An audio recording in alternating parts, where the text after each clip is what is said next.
This up against Elvis Stoico. We asked Scott about how important it is to win. I really try not to focus on, beating Joe Schmo or whoever, so I just try to do my stuff.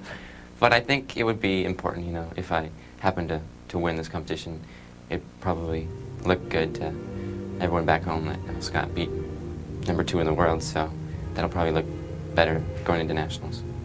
What to see. On the ice, representing the United States of America, Scott Davis. And now on the ice in his first competitive appearance in the Northern Lights Hall, here is 21-year-old Scott Davis skating to the music of Zorba the Greek.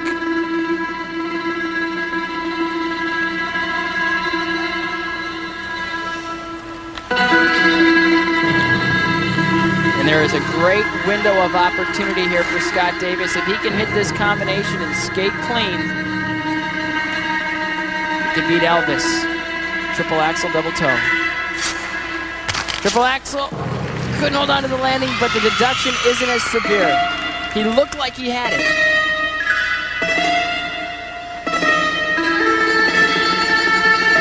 And why is the deduction not as severe? Well, Elvis almost sat all the way down. It'll be interesting to see how the judges handle this deduction because they're given a range. They can go to the high end of the range or the low end of the range, depending on how they thought the jump was missed.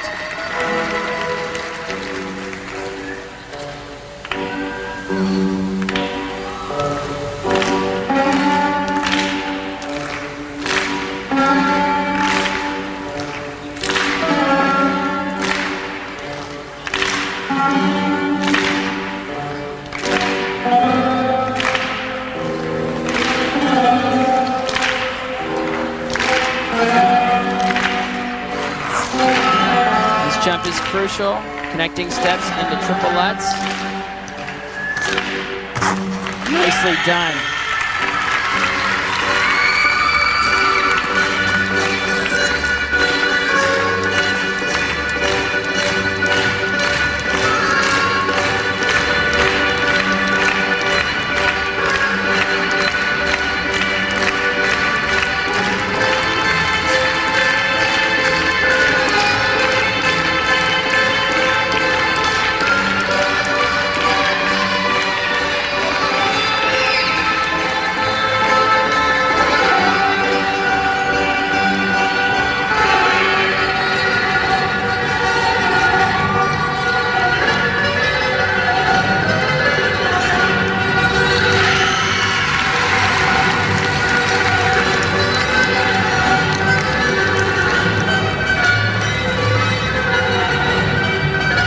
This might be enough to vault him into first place.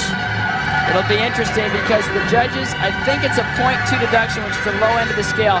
But watch this spin. This is incredible. This is Scott Davis's strength. He does this better than any man in the world right now.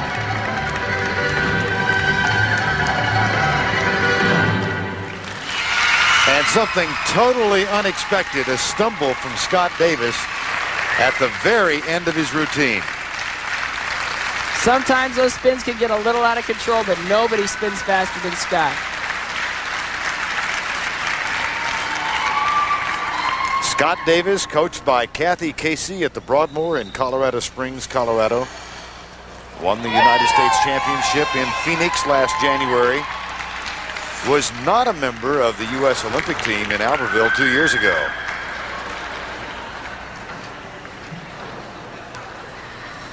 Take another look at that combination, triple axel and a double toe. It looked like he had it. He's up, he's 1, 2, 3.5 times around. He has it, and then he just cannot control the landing enough to get the double toe loop off. But the deduction, it should be a .2 deduction.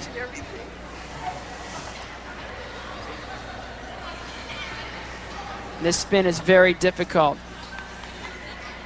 He'll take it from this back sit spin, and this spin right here is so tough, and he is cranked. Catches a little edge there, a little stumble on the exit of the spin. I'm not even sure if the judges will deduct anything for that. And now the first set of marks for Scott Davis. And these are great marks. The 5-6, you can tell, well, from the United States judge, but you can see they didn't want to take off a lot for that combination because he really should have had it. In a case like Elvis, he was all the way back on his side. He was a complete loss of control in the landing of the triple axel. But with Scott, he should have been able to get the double toe loop off in the landing. So the deduction was minor. There is his coach, Kathy Casey, looking up at the scoreboard. And she and Scott wait for the second set of marks. And these should go up a lot. They had a strategy. They wanted to get the people into the program. They wanted people to clap along. They did. Scott's really worked on his presentation. 5-9 to the Norwegian judge. And those I think, are higher than Elvis Stoiko's marks. There are 9 judges judging this competition. And they have placed Scott Davis first. 7 of the 9 judges have placed him first. The other 2 went for Elvis Stoiko. Yes! Beating Elvis Stoiko is a great victory. Scott Davis 21, Elvis Stoiko 21. Looks like we've got a great rivalry on our hands. Example of how